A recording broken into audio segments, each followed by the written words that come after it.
And I stopped at this little gas station. It was a combination gas station restaurant just outside El Paso.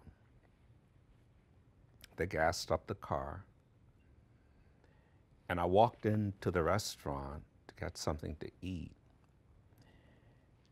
And this great big guy walked up behind me and asked me if I knew where I was. And I didn't think anything about that. And he said that if I didn't get my so-and-so out of there, that I would never live to see tomorrow. That was a new awakening for me.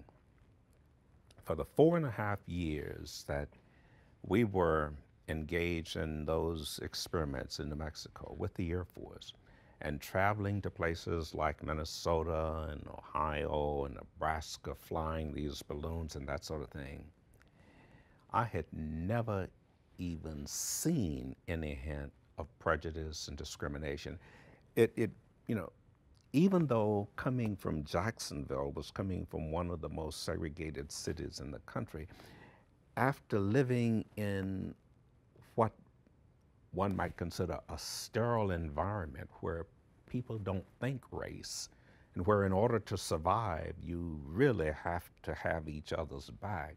I mean, the whole thing of race just kind of leaves your mind. I mean, you're just a group of airmen who are engaged in probably some of the most important work this country has ever undertaken. So you forget that.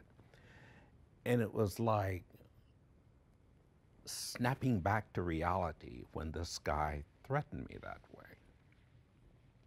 So I said, okay. I left. I can't tell you how terrible it made me feel. I don't know why the first feeling was embarrassment. I don't know why I was embarrassed, but I was. I think I should have been angry. I mean, really angry. But anger didn't happen until later on. After I'd gotten, 100 or so miles down the road, then I became very angry. But I knew that that wasn't the way, that if I was going to get home, I had to, you know, I had to cool it. Now, keep in mind, I had done all kinds of death-defying things, and I would venture to say that there wasn't very much that could frighten me.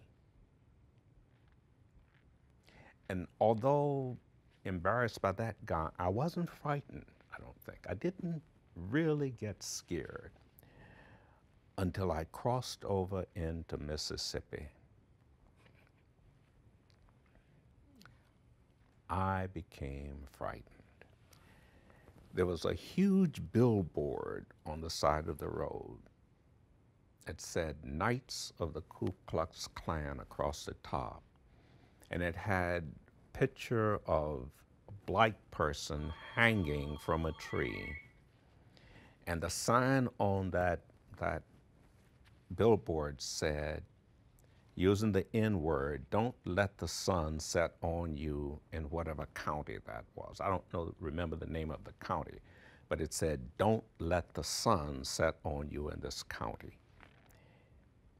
I was afraid. Billboard. I was afraid. I mean, I was actually afraid that I was not going to be able to get home. I drove to the first grocery store I saw. I bought a loaf of peanut butter, a loaf of bread, and a jar of peanut butter. And I survived on peanut butter and bread all the way to Jacksonville. In order to use the restroom, I had to adapt. I had to use the fields because any place I stopped along the road to buy gas, I could buy the gas, but they didn't have restrooms for black people. Colored people is what they called us at that time. And I promised myself as I was driving along that road that if I ever made it safely home, I would do everything in my power to change those kinds of conditions because I had lived under conditions that were totally and completely absence of any of that kind of thing. So I knew how people could live. To have to experience something like that and knowing that I had to get home, I was frightened beyond anything anybody could imagine.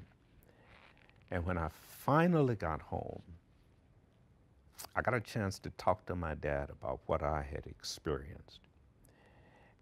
And I recall him saying to me, "It's a good thing you held your peace until you arrived home."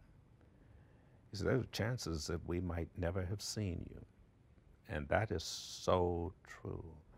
If I had gotten angry and decided that I was going to fight this thing or do anything to get back at these people for what was happening to me, there's no way on earth I would have been able to make it out of there.